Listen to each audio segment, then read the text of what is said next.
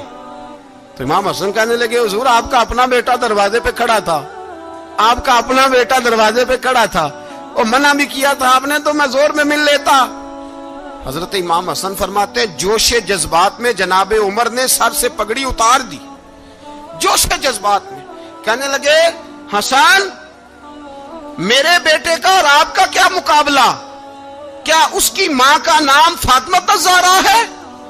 کیا اس کی نانی کا نام خدیجۃ الکبریٰ ہے؟ کیا اس کے نانے کا نام محمد مصطفیٰ ہے؟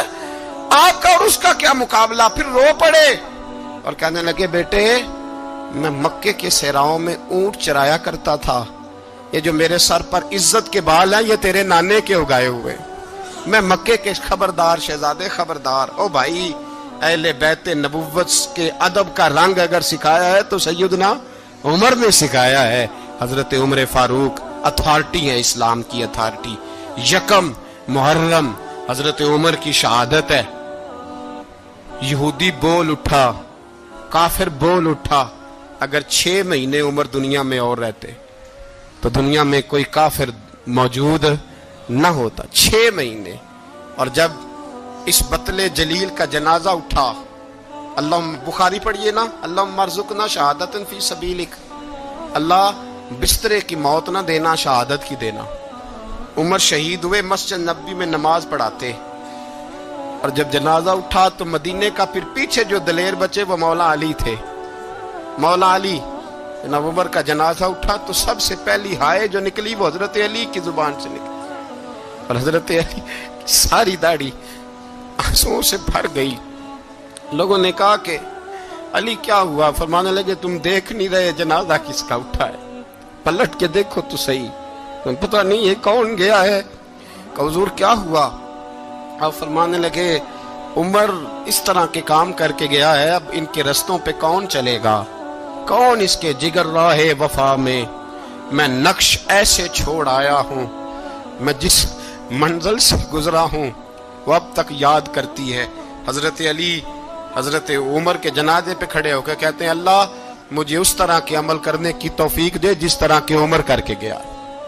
میرے بھائی بطل عزیز, بطل حریت حضرت عمر رضی اللہ تعالیٰ عنہ جو اپنی زندگی انقلاب والی گزار کے گئے.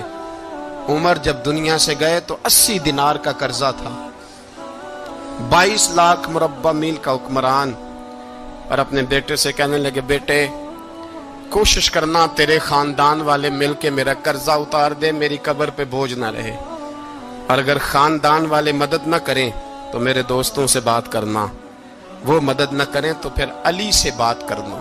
ان کا پیار آپس میں اتنا, اور تو اختلاف ثابت کر رہا. 80 دینار کا قرضہ چھوڑ کر حضرت عمر دنیا سے گئے, اور جاتی دفعہ کہہ گئے میرے بعد میرے بچوں کو حکومت کے مشورے میں بھی شامل نہ کرنا, حکومت کے مشورے میں بھی میری اولاد شامل نہ ہو.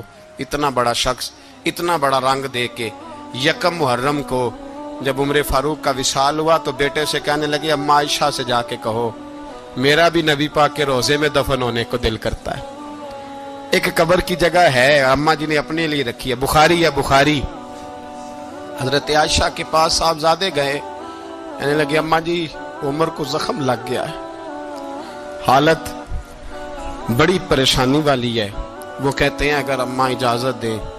سید عائشہ رو پڑی, فرمانے لگی کہ وہ اپنی قبر کی جگہ تو نہیں نہ کسی کو دیتا, پر عمر نے کمال ہی بڑا کیا, اسے کہو جاؤ گنبد خضرا میں قیامت تک جو مصطفیٰ پہ اور ابو بکر پہ سلام پڑے گا وہ تجھ پہ بھی سلام پڑھ کے جائے گا, جاؤ میں نے جگہ دی.